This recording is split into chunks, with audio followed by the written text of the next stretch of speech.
What's going on, my trainer club? Today we're going to check out the less desirable raid bosses in Pokemon Go and what is going to be your strategy around when those things are going on. So with all that said, let's jump right in. Welcome back, everybody. Let me know in the comments below, how are you guys feeling about the raid lineup as far as January and February in Pokemon Go? Because a lot of us are probably pretty big raiders, I would say, for the most part. There's, a bunch of different types of Pokemon trainers. We have shiny hunters, we have IV hunters, we have raiders, we have PvP Pokemon players, and then we have other things that kind of mesh in between all of that. As far as the general grouping go, those are usually them because you can have subsections such as like, oh, I'm an XP grinder, I'm a Stardust collector, and that would be from a catcher, right? So we have people that catch shinies, and we have people that raid, and then we have people that go Battle League, and everything else is basically a subsection of that, even including like traveling, because you can group that under catchers. So today I really want to talk about these raid bosses, because as of right now, we've seen a lot of these raid bosses come out many times. We have the Regirock, the Registeel, the Regice. Although they do have unique movesets to these Pokemon now, I don't think, for me personally, it's really motivated me enough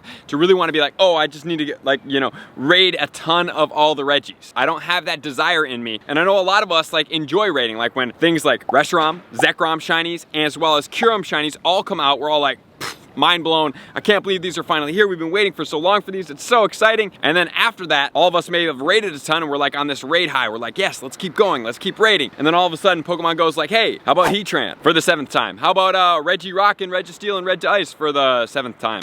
You're like, dude, how do we go from these Pokemon? And that's kind of just the nature of Pokemon Go. It's a very cyclical type game. It's like you have these really good and desirable things, and then you kind of go down and you go up. So I just want to talk today about like what some of the strategies are going to be around when raids are not going on. Because raiding in Pokemon Go is not always everything. It's not the end all be all. What I want you guys to know is that raiding is amazing. It can get expensive, right? As all of us do know that do raid quite frequently. And if you don't have a budget for whatever you're doing in Pokemon Go and you just play, it definitely can build up. So I want to make sure that we know exactly what's going on. I want to make sure that you guys have a kind of an idea of like, okay, when raids are not going on, what should I do in Pokemon Go so that we can make sure that we are mastering out on Pokemon Go in all areas of the aspects that do come out of us. So for the first topic that I'm going to suggest for you guys is, instead of raiding, you just go out and you catch Pokemon. Some of us out there, if you guys haven't seen my video where I talk about how important having that golden ratio in Pokemon Go is, you guys can check that video up here where I explain all of it. But for me, it is a almost 1-to-1 ratio of XP to Pokemon caught. And I'm not saying that it can be exactly, because I have 375-ish million XP and I have about 365,000 Pokemon caught. So we're looking at the thousands to millions as far as catch goes for the Pokemon once you get to that first million XP. So for every million, you have 1,000. And if you do play like that, that will serve your gameplay to the best of your abilities. Because when I first hit level 40, I'll give you a little bit of backstory. I hit level 40, and then I realized like, okay, I got all the XP that I need at the game at the time. And then just remember, we had level 50 came out. I never got inefficient with my XP. So I was never like, okay, I'm just not gonna care about gifting. On occasion, like I'll hit a friendship bonus if I only have one, and then it's like all the other ones will be out for like 2 weeks. Yeah, sure, I'll hit a best friend with somebody without an egg or a ultra friend. But now I don't really do that, I just wait. But back then I did. And I came to the realization that if I am a level 40 and I don't have very much Stardust or candy for a lot of my Pokemon, all my Pokemon are not gonna be strong. I'm gonna be one of the, I call more of an empty XP player, where it's like I have a lot of XP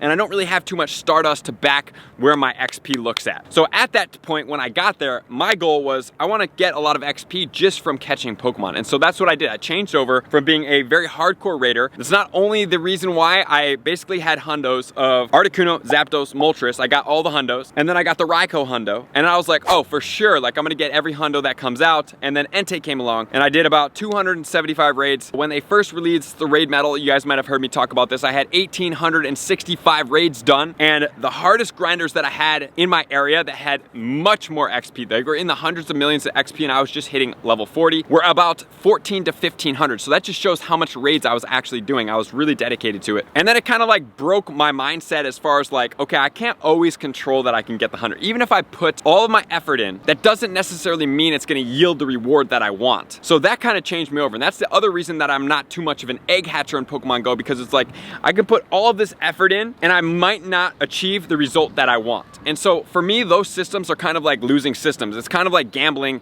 and you don't really necessarily have a game. It's kind of like playing slots, and like sometimes you'll be up, sometimes you'll be down. Unless you're like the lucky luckiest person ever and you just happen to hatch shinies all the time, which is definitely out there. I've seen many people that have very, very great luck, but from my experience, I wasn't really receiving that luck. So I started to put my attention and focus into things that were a lot more important as far as gameplay functionality goes, and Stardust is one of those huge things. You guys hear me talk about how crucial it is in Pokemon Go. So changing your gameplay over when the raids are not good into catching Pokemon would be a great thing. Getting better at Go Battle League, because you can get better at Go Battle League and you can also get a lot of Stardust just from playing Go Battle League. And yes, you do need Stardust to power up your Pokemon, but once you kind of get a pretty good team that you're comfortable with, even if that team loses sometimes, you're getting down the mechanics of how Go Battle League is mastered. So I think that those two areas of the game are very, very crucial. And then not only that, getting after Team Rocket Pokemon is amazing as well. And what you can do for this aspect is to save up on those 12-kilometer eggs. Remember, like I tell you, it's not always about what you hatch, it's about what comes with the hatch that you get. And those 12-kilometer eggs will yield the most Stardust that you can get in Pokemon Go. So I want to make sure that you guys are checking out the different aspects in Pokemon Go.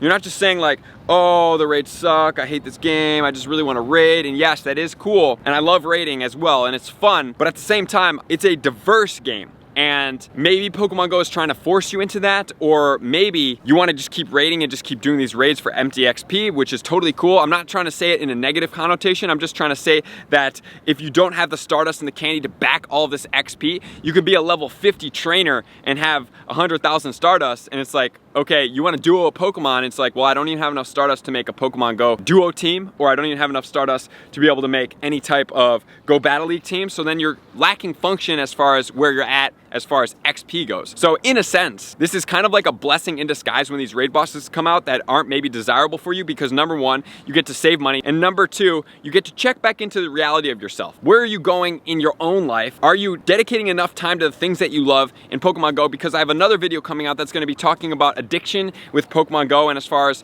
what I've seen in myself, how my addiction journey has gone, and what I find the reason behind having addictions in life and in general and other things, because I think that there's a couple different facets to that. There's addiction, there's obsession, and other things like that. So we have raiding, which is the thing that we're talking about. If you're not raiding, you can be catching, you can be spinning stops, getting up on your items, controlling your bag. Going through your bag inventory is a great activity to do to start cleaning out all the extra Pokemon that you have, the lucky Pokemon that you're never gonna power up. I suggest sorting by the number of Pokemon. So you have all the Pokemon that are that number grouped together, and you can go through and you can see, okay, I have like 15 shiny Bulbasaurs. Do I really need that many shiny Bulbasaurs? Probably not. Maybe I'll say 4, and start transferring all of those shiny Bulbasaurs. And then you can go through each and every Pokemon and you see them as a group, and that puts it into perspective as opposed to searching by CP or by recent or by 4-star, because then that kind of disassociates all of your Pokemon. So having your bag really cleaned out in this manner, I think, is very, very effective. And then not only that, like I talked about, going after the rocket battles, because when we have effective rocket leaders like we do right now with Arlo and Bagon, great time to be able to grind up on that. And then furthermore, focusing on leveling up your friendships and Go Battle League, because Go Battle League, although maybe some of it may not be your favorite thing to do, when you do play it, it does start to get fun, and when it does get fun, it also reaps rewards like more Stardust. Once you get to level 20, you get legendary counters, even though I have heard they have been nerfed a little bit, which is a little bit disappointing. But at the same time, it starts adding in new aspects of the game for you that you may have thought weren't fun before, but now that you don't have the raids and you have time to check in on other parts of your gameplay to really do your due diligence on your account, which I think is what it comes down to. I think this is the biggest asset is from when raids are not good, is that you have the ability to step out of that entire raid system, and you have the ability to look and say, hey, what are the other parts of my gameplay that I have been neglecting? I've been neglecting grinding for Pokemon. I've been neglecting catching Pokemon. I've been neglecting saving up Stardust. I've been neglecting maybe my friendship bonuses and other things like that. So take it as a blessing, ride the wave of Pokemon Go, and then furthermore, if you do need to take a break from Pokemon Go, like you're just kind of burnt out on the game, it's not to say that you have to quit, right? Because you put all this time and effort, but there's nothing wrong with maybe just doing your streak for a day, or 2 days, 3 days, 4 days, a week, 2 weeks, and then coming back into the game feeling refreshed and excited about getting back into something that you do enjoy. And then it gives you another deeper level of reflection to make sure you're handling those things in your life outside of Pokemon Go that are most important to you. So I hope this insight helps for you guys. I just want to share some of the things that I do when the raid bosses aren't as effective, and I hope that you guys are all taking advantage of all of these different aspects in Pokemon Go, and you're not just looking at raids, even though they may be your favorite favorite thing to do. You also want to balance it out with making sure that your gameplay is the most well-rounded, because when you do have a well-rounded gameplay, you have yourself set up for the most success in Pokemon Go. So thank you guys as always for tuning in. Hope you guys had a fun time with me today on this little journey. I appreciate you guys as always, to all of my likers, commenters, subscribers, Patreon members, everybody who takes their support, subscription, anticipation to the next level. I'm gonna see you guys out on the next video. Peace. I want to take this time to thank everybody who supports me in every facet. It means the world to me, and an extra special thank you to all my Patreons. I greatly appreciate the extra support to continue to allow me to pursue Pokemon Go full time, allowing me to create my daily video uploads in the most timely fashion for everyone's benefit. Plus, I get the amazing experience of sharing my creative processes behind the scenes and rating all around the globe with select upper tiers. Thank you everybody for being a part of the Trainer Club. You all mean the absolute world to me, and I will see you guys out on the next video.